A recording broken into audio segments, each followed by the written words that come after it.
Assalamualaikum warahmatullahi wabarakatuh. Selamat malam dan salam sejahtera untuk kita semua. Baik, pada kesempatan kali ini saya Hadijah dengan NIM 1904411742 akan mempresentasikan makalah sistem keamanan jaringan di mata kuliah keamanan jaringan yang dibimbing oleh Bapak Alim Surya, Eskom MPD. Langsung saja.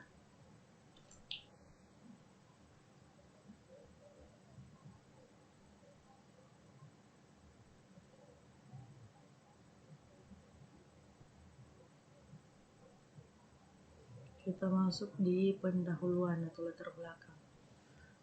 Di sini itu menjelaskan mengenai gambaran umum tentang sistem keamanan jaringan dan menjelaskan beberapa poin-poin penting yang terjadi pada masa sekarang di sistem keamanan jaringan itu sendiri, yaitu pada saat data terkirim dari suatu komputer ke komputer yang lain di dalam internet, data itu akan melewati sejumlah komputer yang lain yang berarti akan memberikan kesempatan pada user tersebut untuk mengambil alih suatu atau beberapa komputer, kecuali komputer satu terkunci di dalam suatu ruangan yang mempunyai akses terbatas dan komputer tersebut tidak terhubung ke komputer keluar dan dari ruangan itu. Maka komputer tersebut akan aman. Pembobolan sistem keamanan di internet terjadi hampir tiap hari di seluruh dunia.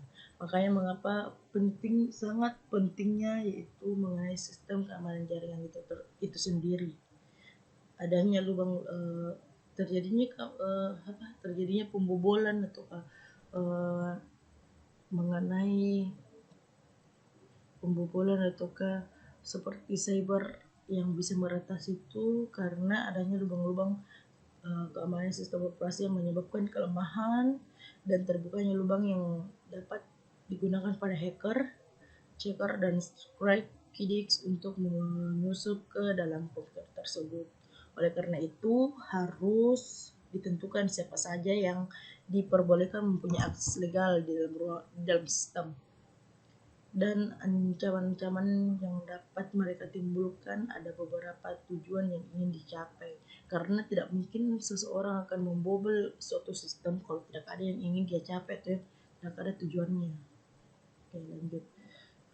Menyusup dan sangat berguna apabila dapat membedakan tujuan-tujuan tersebut pada saat merencanakan sistem keamanan jaringan.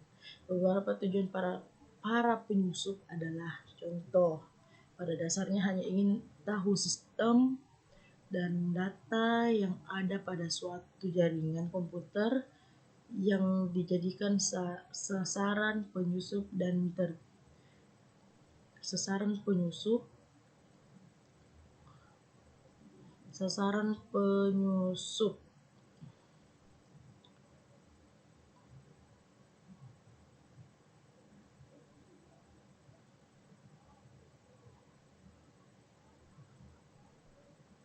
Penyusup yang bertujuan seperti ini sering disebut dengan pada dasarnya hanya ingin tahu sistem dan data yang ada dalam suatu jaringan komputer yang dijadikan sasaran. Penyusup yang seperti itu biasa disebut dengan the curious.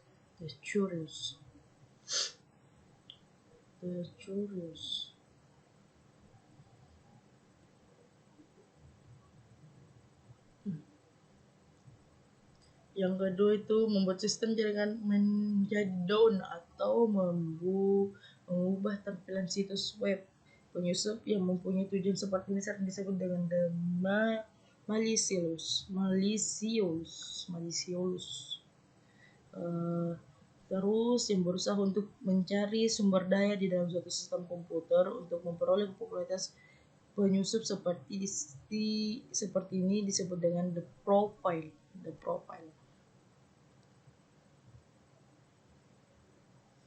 Oke, lanjut.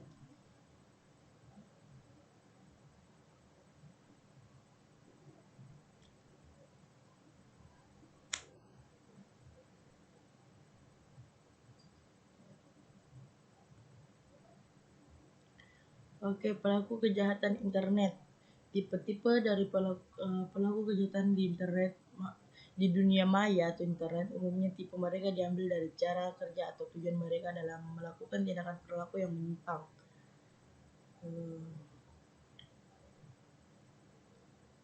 Namun, dalam perkembangan, pengertian hacker ini menjurus ke arah yang lebih negatif. Memang untuk kadang, bukan terkadang sih, meretas meretas meretas suatu sistem itu juga perlu untuk kenapa? Karena biar supaya kita tahu seberapa kuat sistem yang kita buat dan seberapa mudah dia untuk diretas. Makanya kita kadang harus mengetahui bagaimana cara meretas sistem kita sendiri biar kita tahu ternyata di sini masih ada celah, jadi kita harus perbaiki gitu. Namun dalam perkembangan pengertian hacker ini menjurus ke arah yang lebih negatif. Contohnya seperti meretas informasi penduduk, meretas bank dan lain hal. Karenanya istilah pun bertambah untuk membedakan yang satu dengan yang lain. Ada cracker, kayak tadi yang saya bilang, cracker dan coder. Oke, kita bahas tentang coder. Coder merupakan seorang yang secara ilegal ke dalam sistem komputer. Istilahnya cracker ini merupakan para hacker yang menggambarkan kegiatan yang merusak dan bukan hacker pada pengertian sesungguhnya. Hacker dan cracker mempunyai proses yang sama tapi memotivasi dan tujuan yang beda. Cracker adalah hacker yang merusak. Oleh sebab itu istilah hacker menjadi buruk di masyarakat, bahkan sekarang ada dinamakan white hacker and black hacker.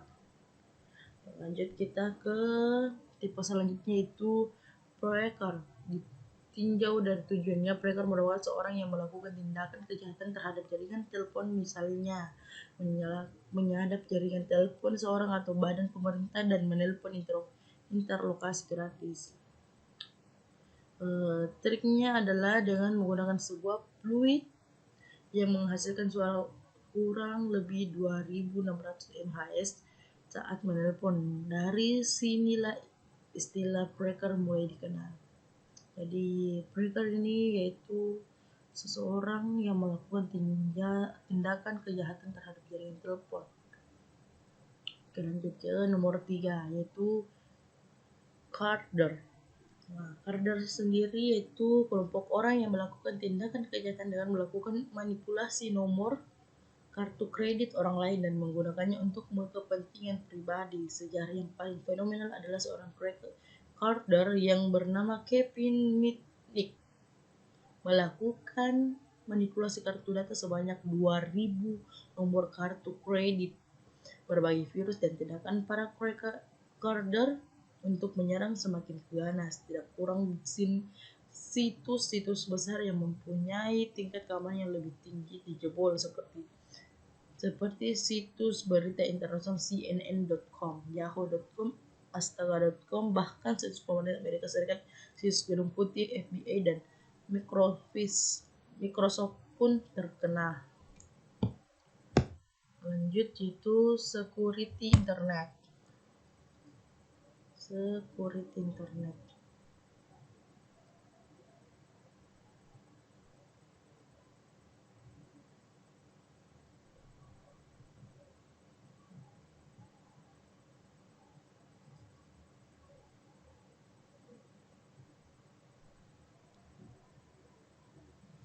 Oke. Lanjut dari uraian di paragraf sebelumnya, kita tahu bahwa sebenarnya internet berjumlah benar-benar aman.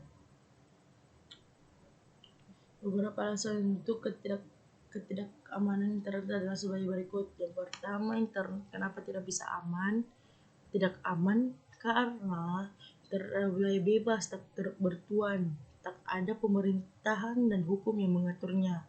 Manajemen dan perlindungan keamanan masing-masing jaringan diserahkan sepenuhnya kepada penanggung jawab jaringan atau administrator jaringan internet. Lanjut, yang kedua, masih banyak yang hole atau lubang di sistem keamanan komputer dan jaringan yang dapat dimanfaatkan oleh hacker demi keuntungan atau kepuasan nafsu pribadinya. Jadi bedakan hacker dengan hacker. Hacker dia itu yang seperti tadi, dia meretas namun untuk memperbaiki sistem yang dia retas, sedangkan hacker ya dia meretas namun dalam hal negatif. Oke, demi keuntungan atau kepuasan nafsu pribadi. Nomor 3, akses user dari kamar atau tempat terpencil dalam dan lemahnya pengawasan dari orang lain sehingga nafsu pribadilah yang akan menguasai si user. Kurangnya kesadaran adalah lubang kejahatan di internet oleh kebanyakan user. Belum adanya status keamanan manajemen jaringan internet. Oke, langsung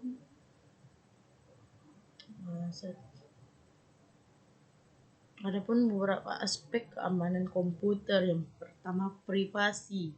Sistem harus memastikan bahwa informasi dikomunikasikan dan disimpan secara aman dan hanya dapat diakses oleh mereka yang berhak saja.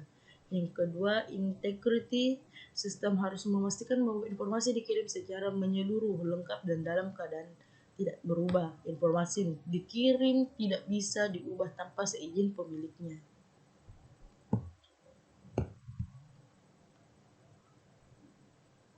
Availability, sistem yang bertugas mengirimkan, menyimpan, dan memproses informasi dapat digunakan ketika dibutuhkan oleh mereka yang membutuhkannya. Contoh hambatan denial of service attack, DOS attack, di mana server dikirim permintaan biasanya palsu yang bertubi-tubi atau permintaan yang di luar perkiraan sehingga tidak dapat melayani permintaan lain atau bahkan sampai down hack atau price. Yang keempat yaitu authenticity.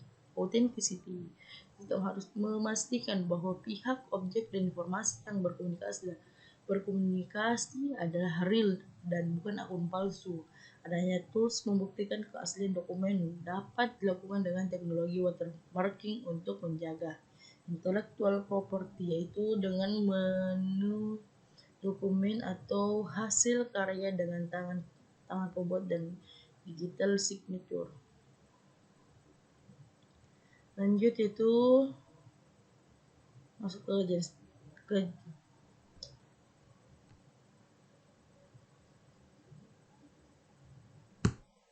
lanjut saja.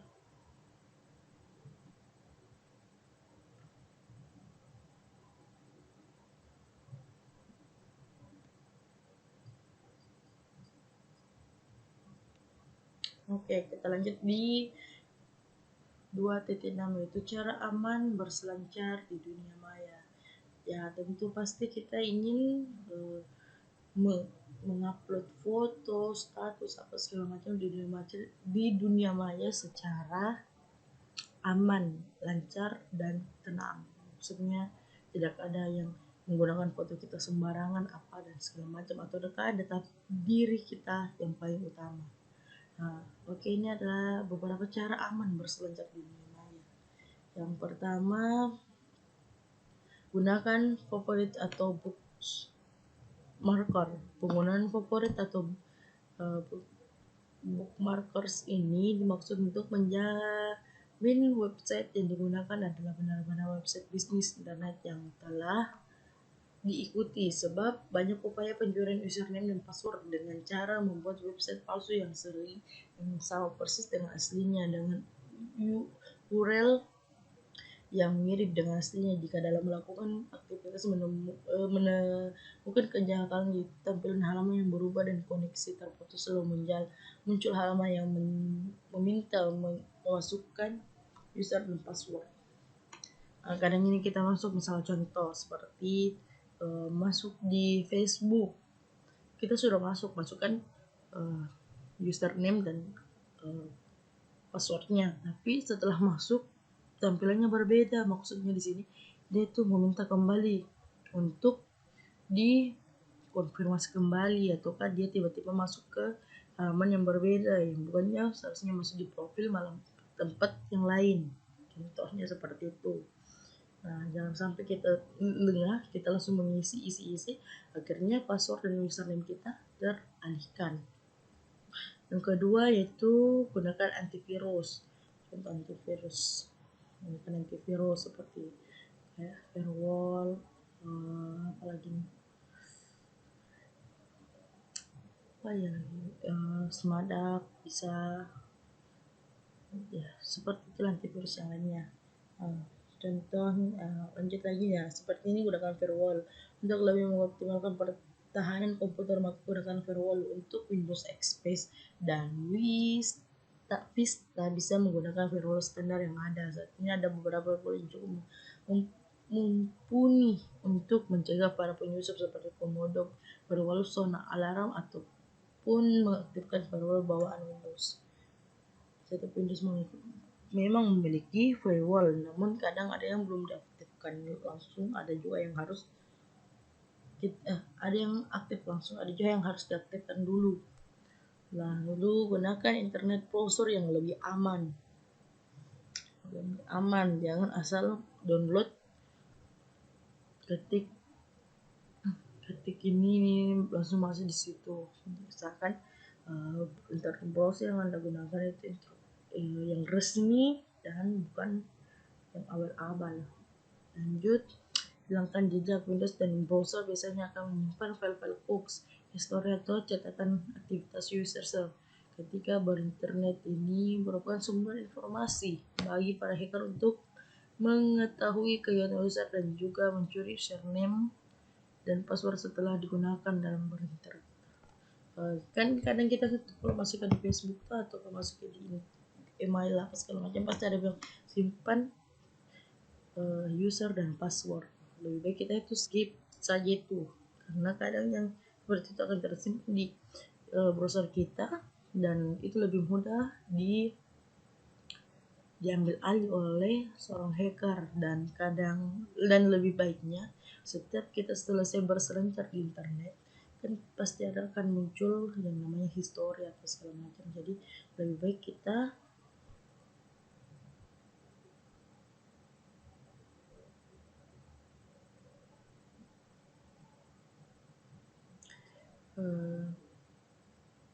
sebaiknya kita hapus terlebih dahulu. Yaitu lanjut lagi, ganti password sesering mungkin. Bisa tidak sering mengganti password, asalkan sebaiknya password itu